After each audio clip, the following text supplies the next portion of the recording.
அனைவருக்கும் வணக்கம்.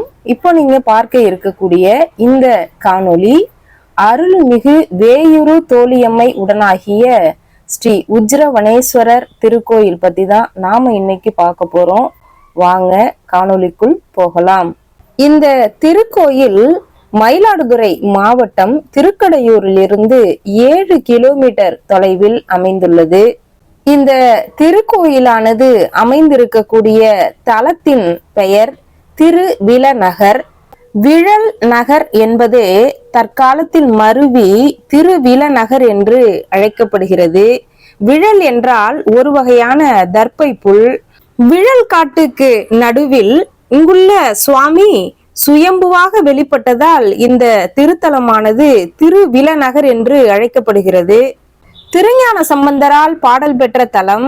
ஒரு முறை திருஞான சம்பந்தர் இந்த தலத்தில் உள்ள ஈசனை வழிபடுவதற்காக இந்த தலம் நோக்கி வருகிறார். ஆனால் அவருக்கு வழி தெரியவில்லை. உடனே இறைவா எனக்கு வழிகாட்டு என்றதும் உடனே அங்குள்ள அந்த காவிரி ஆறானது இரண்டாக பிரிந்து நின்று இவருக்கு வழி விட்டதாக ஒரு வரலாறு கூறுகிறது. இவர் காவிரியும் துறை காட்டும் வள்ளலோ என்று அழகுற பாடியுள்ளார். ஒரு சமயம் கபித்தன் என்ற ராஜா ஒருவர் வாழ்ந்து வந்தார். அவர் வேட்டையாடுவதில் வல்லவராக திகழ்ந்தார். அவ்வாறு ஒரு முறை வேட்டையாடுவதற்காக தன்னுடைய படைகளும் தன்னுடைய அமைச்சர்களுடனும் சேர்ந்து காட்டிற்கு வேட்டையாட செல்கிறார். அப்போது ஒரு யானை ஒன்று ஓடும் சப்தம் கேட்கிறது. உடனே தன்னுடைய அம்பை எய்துகிறார். உடனே தான் அம்பெய்த அந்த இடத்திற்கு சென்று போய் பார்க்கிறார். அங்கு பார்த்தால் ஒரு அந்தணர் தன்னுடைய காலில் அடிபட்டு இறந்து போய் கிடக்கின்றார். அந்த மன்னன் எய்த அம்புபட்டு அந்த அந்தணர் இறந்ததால் அவருக்கு பிரம்மஹத்தி தோஷம் ஏற்படுகிறது. உடனே பல்வேறு தலங்களுக்கு சென்று பார்க்கிறார் தன்னுடைய தோஷத்தை நிவர்த்தி செய்வதற்காக. ஆனால் எங்குமே அவருடைய தோஷம் நீங்கவில்லை. ஒருவாறாக இந்த தலத்தை நோக்கி வருகிறார். அப்போது ஒரு விழல் காட்டிற்குள் வந்து தன்னுடைய அமைச்சர்கள் படை வீரர்களோடு அங்கு தங்குகிறார். திடீரென அவருக்கு தண்ணீர் தாகம் எடுக்கிறது. உடனே அங்குள்ள தண்ணீரை எடுத்து பருகுகிறார். உடனே பிரம்மஹத்தி தோஷம் நீங்குகிறது. நற்பயனை அவர் அடைகிறார். அந்த மன்னனுக்கோ ஒரே ஆச்சரியம். எங்கெங்கோ சென்றோம், ஆனால் இந்த இடத்திற்கு வந்ததும் நம்முடைய தோஷம் நீங்க பெற்றோம் என்று ஒரு காட்டிற்குள் பார்க்கிறார். அந்த காட்டிற்குள் ஈசனானவர் வீற்றிருக்கிறார். அந்த ஈசனைத்தான் நாம் தற்பொழுது உஜ்ரவனேஸ்வரர் என்று வழிபட்டு வருகிறோம். இந்த தலத்திற்கு இன்னொரு வரலாறும் உண்டு. ஒரு பிராமணர் ஒருவர் இங்குள்ள இறைவன் மீது அதீத பற்று கொண்டிருந்தார். அந்த பிராமணருடைய பணி என்னவென்றால் இங்குள்ள இறைவனுக்கு தினந்தோறும் காலை வேளையில் நடைபெறக்கூடிய பூஜைகளுக்கு தேவையான அந்த மலர்களை பறித்து கொடுப்பதுதான் இவருடைய வேலையாகவே இருந்து வந்தது.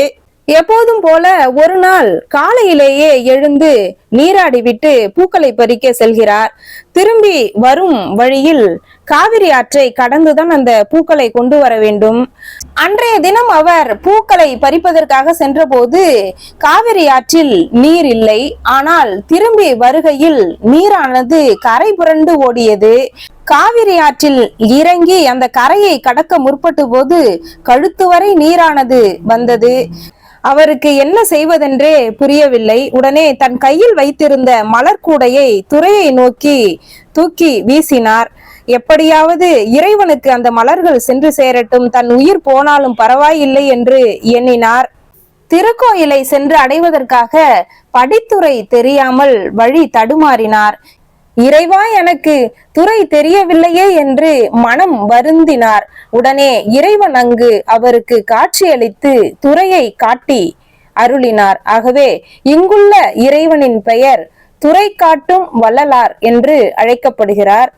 இத்தல இறைவனின் பெயர் உஜ்ரவனேஸ்வரர் என்று அழைக்கக்கூடிய துறை காட்டும் வள்ளலார்.